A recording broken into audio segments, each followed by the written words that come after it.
Welcome back. It's 12:19. No need to wait to cast your ballot because early voting expanded today to all 50 wards of Chicago. You can also visit the super site and Board of Elections locations as well. New polls released this morning showing where these candidates currently stand in some of the hottest local races. Our political editor, Mike Flannery, is standing by, joining us to break it all down for us. Good morning or good afternoon, Mike. Good to see you again. Hey, great to see you, Sylvia. Okay, so let's get right into this. There's been so much focus on the presidential primary, but overall, what do you think voters really need to know and prepare for before they go into the voting booth for the primary here?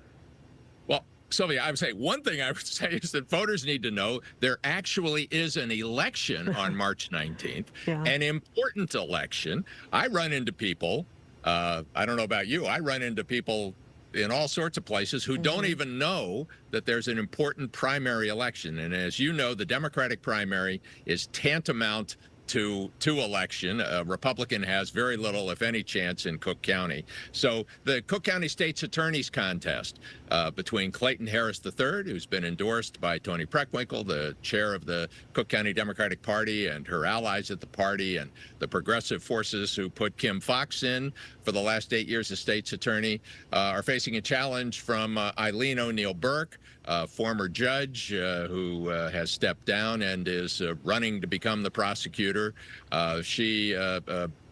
O'Neill Burke is saying in her TV spots, you may have seen them, you know, if you want something different, if you want the same old, vote for the other guy. If you want something different, vote for me. I think, Sylvia, this is going to be a contest that will indicate just how complete and total the progressive takeover of local politics here is, having installed Brandon Johnson in the mayor's office and significant number of aldermen. Will they be able to replace Kim Foxx with somebody of a like mind in Clayton Harris III? A big contest, lots at stake. So let's talk about that because the new poll came out today. Let's take a look at this race, the state's attorney's race. Tell us what those numbers are saying and how they basically kind of match or don't the statement you just made about who's going to take over, because this is Kim Foxx's old job. She's leaving. So the question is, who's going to take this one? What's the polls showing so far? Right. And, you know, Kim Foxx, of course, disputes that her policies have in any way contributed to the rise in crime over the last few years that we saw. She blames other factors.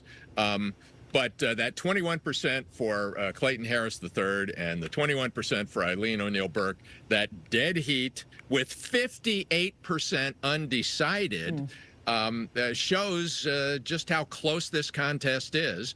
And will this be a low turnout primary election? You know, with so much at stake, with the issues of crime and justice very much present in the minds of lots of Cook County residents and Chicagoans. Will they miss the opportunity to weigh in on March 19th on this vitally important race? We'll see. You know, I'm everywhere I go. I'm sounding the. You're telling people there's an election. There's an election, right? Don't forget there's an election. And you just ran a story a few minutes ago that you know, the early voting locations have expanded, so it's time to get off your butt and get out there. Go vote. Okay, now let's talk about the next hottest race that's going on here locally. That's the county clerk race. Tell us a little bit about the people involved in this and what the polls coming out today are saying. Yeah, so this is different than the Cook County clerk. This is the circuit court clerk, the clerk of the circuit court, and Iris Martinez is the incumbent there. And you see she's trailing badly, you know, according to these numbers, Mariana Spiropoulos. You see this, I think this poll by M3 Strategies, political consultants. I think these numbers may be after they pushed voters.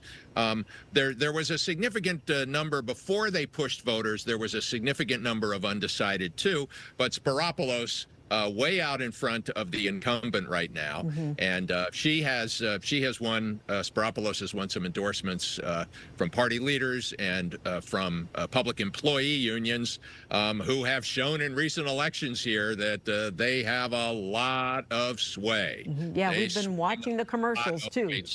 They've been spending some money on that race. There's absolutely no doubt about that. It's interesting to watch the commercials. Okay, Mike, keep sounding the alarm. We'll be talking to you before the primary again, I'm sure. Always appreciate you breaking these down. Okay, great to see you too, Mike. Talk to you soon.